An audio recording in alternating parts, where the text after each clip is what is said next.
On est une semaine post-Backlash France et évidemment la tête est encore à l'ambiance exceptionnelle que les fans français sur place ont mise et que le monde entier désormais envie à part Vince Russo, qu'on salue, qu'on embrasse. Je pense que désormais on peut le dire, il y a bien un avant et un après WWE Backlash France. Ouais, salut à tous, c'est Sturi, on est parti pour le SmackDown Recap de cet épisode qui s'est tenu dans la nuit du vendredi 10 au samedi 11 mai 2024 depuis la Mohegan Suns Arena de Wilkes-Barre en Pennsylvanie. Backlash est désormais derrière nous et... Oh non, commencez pas.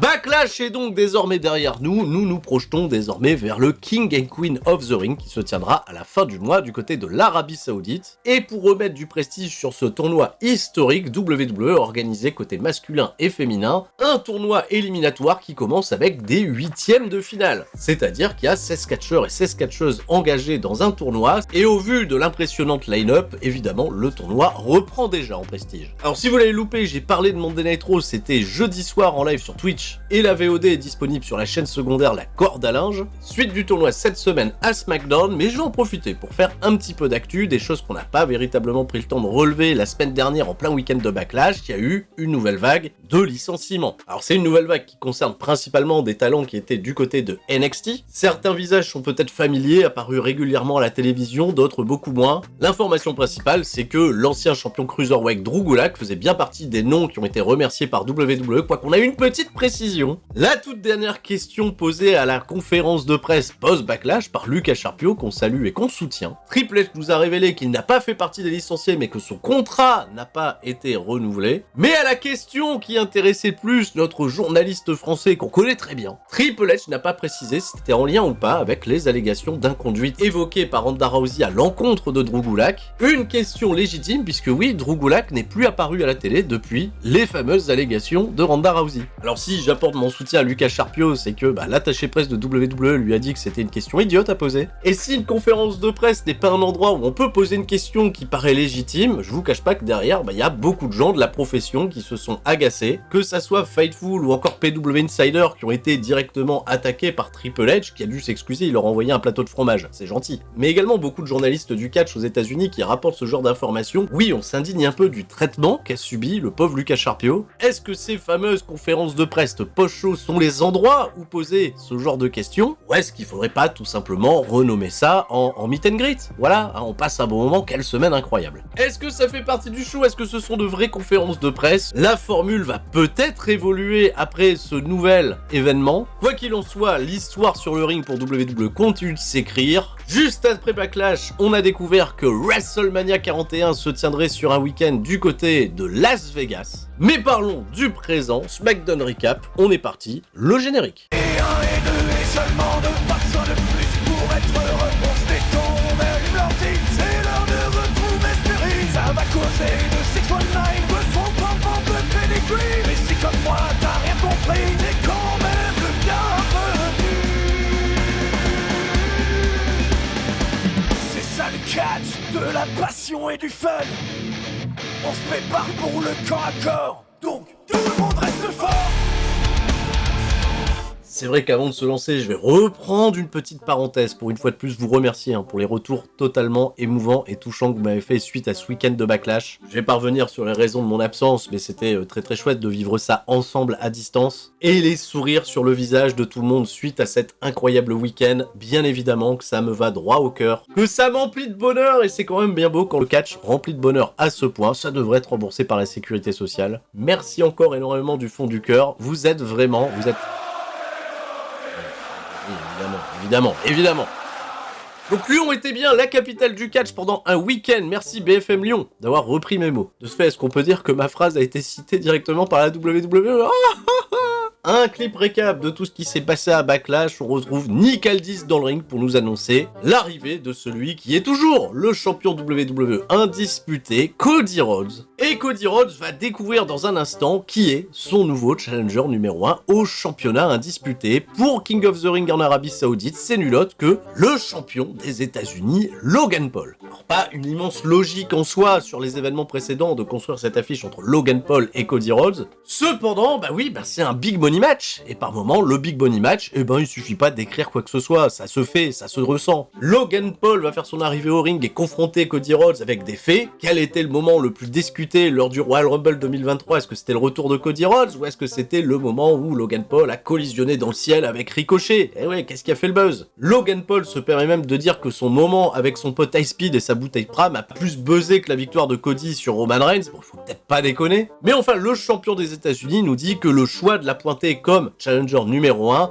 c'est tout simplement un signe très très fort de cette nouvelle ère qu'il a même rebaptisée la Logan Paul l'Évêque Era. La Logan Paul l'Évêque Era. Dis donc. On comprend une petite chose, ça sera champion contre champion et visiblement les deux titres seront en jeu. Ouais, parce qu'autant Cody Rhodes il a traité Logan Paul d'imbécile, mais il lui reconnaît quand même du talent et il a quelque chose qui l'intéresse, le championnat des États-Unis, c'est tout ce qui manque à Cody Rhodes pour établir le grand chelem du palmarès à la WWE, le fameux Grand Slam champion. Cody Rhodes donc met en garde Logan Paul parce que oui, quelque part il rentre dans la cour des grands, le segment s'arrête là, on laissera pendant les semaines prochaines un peu plus de conflictualité s'installer, c'est assez intéressant, l'affiche est totalement fraîche, alors faisons-le, l'Arabie Saoudite, ils ont dû le dire. J'ai l'argent, j'ai le fric, faisons-le. Cody Rhodes contre Logan Paul, voilà, rien à rajouter. Backstage, Kayla Braxton a en interview celui qui a perdu contre Cody Rhodes, malgré qu'il soit, évidemment.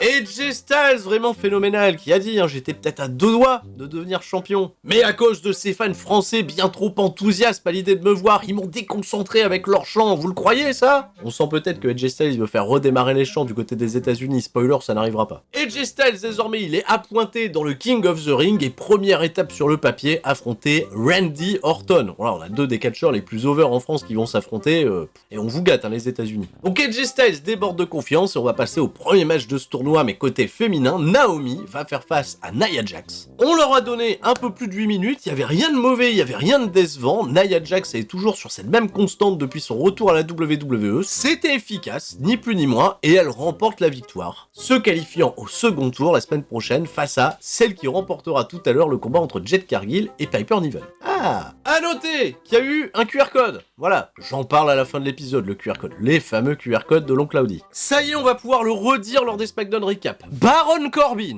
backstage, il est avec 2 coiffeurs qui s'assurent que tout est bien Qu'est-ce qui se passe? Il s'assure que le crâne est bien rasé. Très bien. Il est interrompu dans toutes ses prouesses capillaires par Byron Saxton. Alors qu'est-ce que ça fait de revenir du côté de SmackDown? Baron Corbin, il a très peu de temps, il va laisser sous-entendre que oui, la petite période du côté de NXT l'a totalement revigoré, c'est terminé les rois Corbin, les Happy Corbin. Désormais, il se sent bien, il est lui-même, et il affrontera au premier tour celui qui vient l'interrompre, Carmelo Hayes, lui aussi en provenance de NXT, qui va le vanner, qui va lui dire « Tiens, t'as été drafté, mais j'ai pas vu, c'est pas passé à la télé, ça !» Et on sent bien que cette insolence de Carmelo Hayes va l'aider à conquérir le show bleu, puisqu'il va faire une référence à Bobby Lashley, qui a été retiré en dernière minute du tournoi, Bobby Lashley, qui la semaine dernière voulait donner des conseils à Carmelo Hayes, et Carmelo Hayes n'en avait pas grand-chose à carrer. Donc Baron Corbin, il a joué le vétéran, il a regardé Carmelo Hayes comme un rookie, il a souri à Byron Saxton, et on est parti pour le match. Baron Corbin fait son entrée, on n'a rien modifié au personnage de NXT, il a toujours son thème NXT. Brûlons les navires, Carmelo Hayes fait son arrivée, et on leur a donné 6 minutes 17 d'un match correct. Je sais, j'ai aucune objectivité quand on va parler de Baron Corbin, mais non, c'est le catcheur des émotions pour moi, qu'est-ce que vous voulez que je vous dise? Non, je l'ai trouvé super, il a amélioré le moveset, il a rajouté des trucs totalement dingues. Si vous l'aviez pas vu du côté de NXT, bah oui, désormais c'est monnaie courante, un Dead Valley Driver, Brainbuster.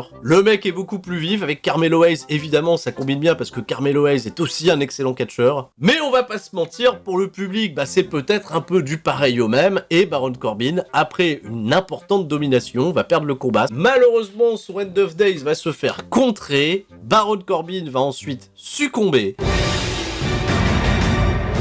Baron Corbin, welcome to the Wall of Zone.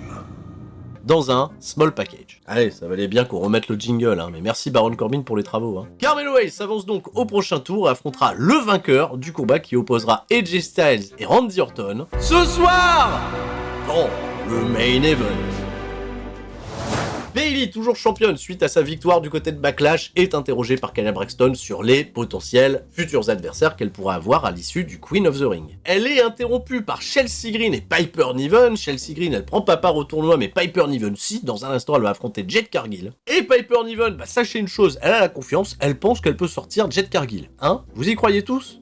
Allez, allons-y. Randy Orton, impliqué dans le tournoi, va répondre à AJ Styles au sujet de leur match prévu ce soir. On surfe sur la petite traîne parce que pour lui, ça sera phénoménal d'aller porter... Ah bah non, c'est reparti.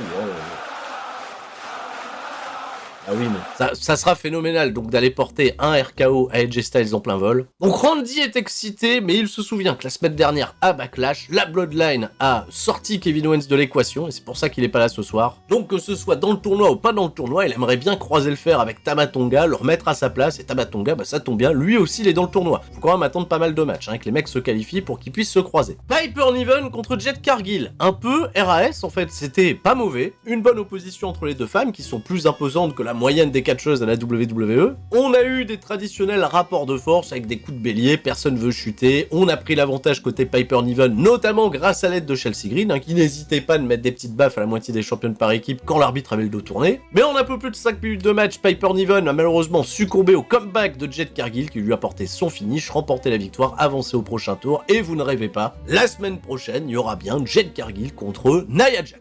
Pas protéger l'affiche, on vous la donne. Jade Cargill, sur le chemin du retour, elle va croiser l'autre moitié des nouvelles championnes par équipe, Bianca Belair, qui elle dans un instant va affronter Candice LeRae, accompagnée de Indy Hartwell. Je rappelle qu'elles viennent d'être draftées du côté de SmackDown, les drafts sont effectifs désormais. On a eu un petit clip pour nous rappeler que Shinsuke Nakamura est également du côté de SmackDown et qu'il est prêt à faire vivre un enfer à toute sa compétition là-bas sur place, et là encore personne ne le croit. Bianca Belair contre Candice LeRae, c'était un sprint d'un peu moins de 3 minutes où Candice LeRae a posé des problèmes à Bianca Belair en s'attaquant plusieurs fois à son genou. Très bon selling de la part de Bianca Belair, mais qui était un peu trop forte pour Candice LeRae, qui a réussi à remporter la victoire. Même l'aide discrète d'Indy Hartwell à l'extérieur du ring n'aura pas fait pencher la balance en faveur de sa leaduse. Bianca Belair se qualifie donc sans grande surprise et ira affronter celle qui remportera le combat entre Tiffany Stratton et Michin Miaim, mais ça sera pas à SmackDown, ça sera également en live event. Ouais, il y a des matchs du tournoi qui auront lieu en live event, ça aussi c'est un petit peu étonnant. J'espère que WWE nous diffusera des images, au moins sur YouTube, ça pourrait être chouette.